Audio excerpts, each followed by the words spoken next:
Hello. Hello from Rome, actually. Hello from Wales.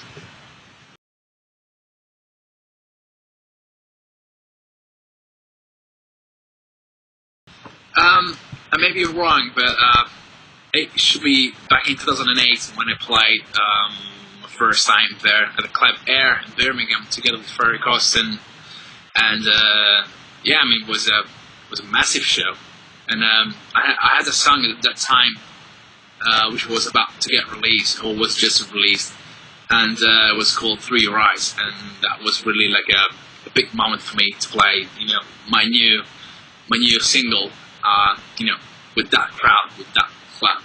So that was a very, very special moment for me. My first time at Godskitchen was it was also at Air in Birmingham. It was a night called New Blood or New Breed or something like that, and I think it was like 2005, 2006, maybe later. It was a good show, but my favourite one would be the one I did last year with Paul van Dyk, because that was really, really good and it was packed. Well, I played for the first time at the Global Gathering back in 2012, and that's a big festival. That's something one of those festivals where I always wanted to play at, and then what happened, and I was playing Godskitchen Arena, of course, and that was probably my best experience with them. I did Global Gathering as well this year, which was my first time, and it was cool. It's cool because you've got a tent there and everyone's there to see you. It's quite a sort of a landmark thing to play Global Gathering, isn't it? Back in the day, you always look at those huge brands and you think like, oh, I will never make it, because you always think that just the big names can play there. Of course, you are an upcomer artist, and it's kind of your dream, right? But and Godskitchen is one of those huge brands for me, and I still feel like like a big fan of it. So three, isn't it? It was always back in the day. It was always Gatecrasher. Yeah, exactly. And when every time you play for one of those big brands, it's a big step. It's like a great step for your career. And I think that when it happened, it was sort of a dream come true. So I'm really happy about it. Pure Energy is the sound of me and Giuseppe coming together, both writing music and performing live. And we kind of like, the idea was to take the DJ back to back to the next level, right, Jim? Yeah, exactly. Like doing back to back, but live. And we managed to do it technically, of course. And it sounds different from whatever else is around now, because we're trying to blend together, the pure trance from Rich, like the real trademark with beautiful melodies and everything, plus the more energetic and a bit more aggressive sound from my side. Well, actually from my old era when I was part of New Energy. So this is where the fusion comes from. It's not basically, if you get Solarstone and Giuseppe Ottaviani together, it's kind of like 1 and 1 makes 3, because the music we're producing and playing is all new music that you won't hear anywhere else at all. And every performance is different because we're playing live and we're improvising and stuff. Each gig should be like a unique experience. I know there's DJ back-to-back outfits out there, and it's quite fashionable, but we kind of wanted to do something that was like a step ahead, a step on from that, if you know what I mean. That was Giuseppe's idea. Yeah, well, that was the M2M, right? It sounds like a gay dating agency. Well, it's something to be different from the B2B. It's going to be M2M, which stands for musician to musician, because we both are musicians, so we both are manually able to play a keyboard, which is something you need to when you do a live act. It's not just a pushing button and whatever. So that's probably the idea behind of the M2M.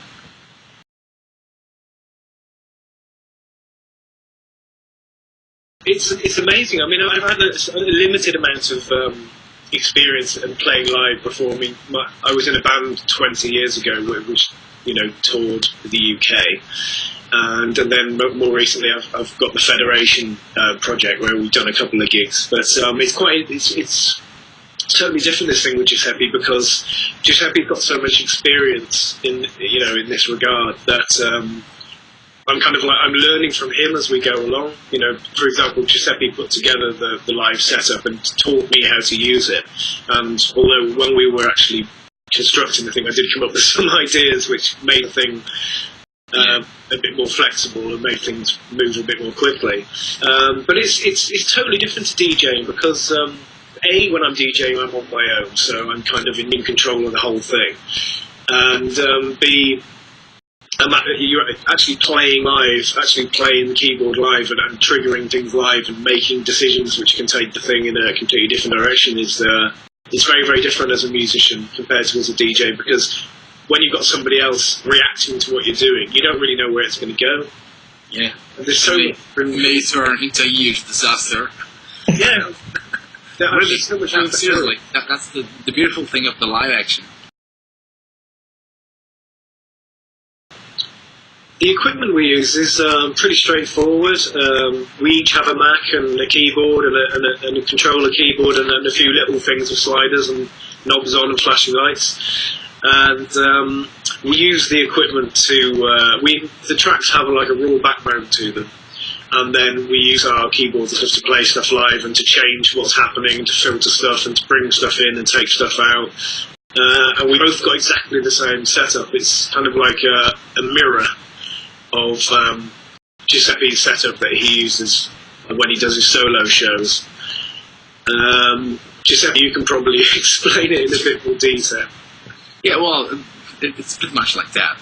The good thing is that everything is synchronized, so it's easy to play around. It gives you more flexibility to keep playing, like to make music. So I can play something and Rich can play something different, and we can swap. And just whatever you feel at that moment, you can do it, because you have a real instrument, you have a real sound, so you can keep controlling the sounds, and it also depends also from the reaction from the crowd. That's the main thing. So it's really something unique that happened at that time. So it's not really easy to describe how it is, but you get to see it. You got to hear it. Yeah, I mean, if people want to get an example of what Pure NRG sounds like, they can always check out the recording of our debut gig in Buenos Aires on the Pure NRG SoundCloud page. That shows kind of what it's all about. But we're always writing new stuff and coming up with new concepts for tracks, and which kind of guarantees that no gig is going to be the same as the last one. Yeah.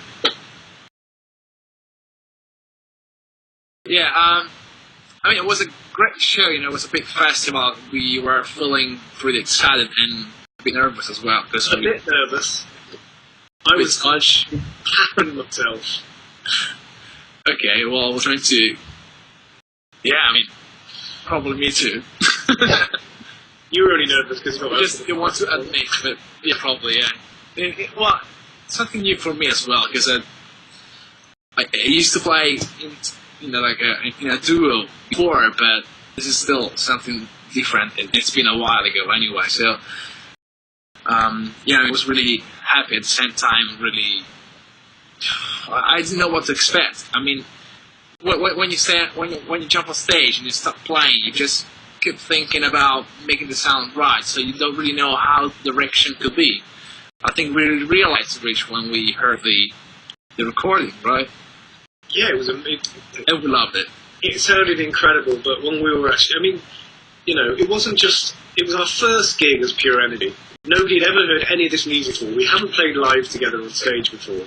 It was just... The anticipation was absolutely incredible. And we were so... Well, I think, speaking for myself, I was so focused on just playing and making sure everything worked and also we were using in-ears, so we couldn't really hear the crowd. We couldn't really tell what the response of the crowd was, apart from the fact they didn't all leave. So, that's totally.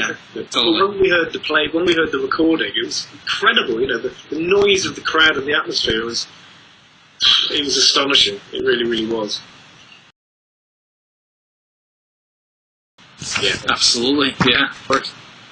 Very much. We're going to take everything that we learnt in Buenos Aires and just give it 100% again in Birmingham. And, it's going to be nice playing on home turf as well. See what the British crowd are like compared to the crowd in Argentina.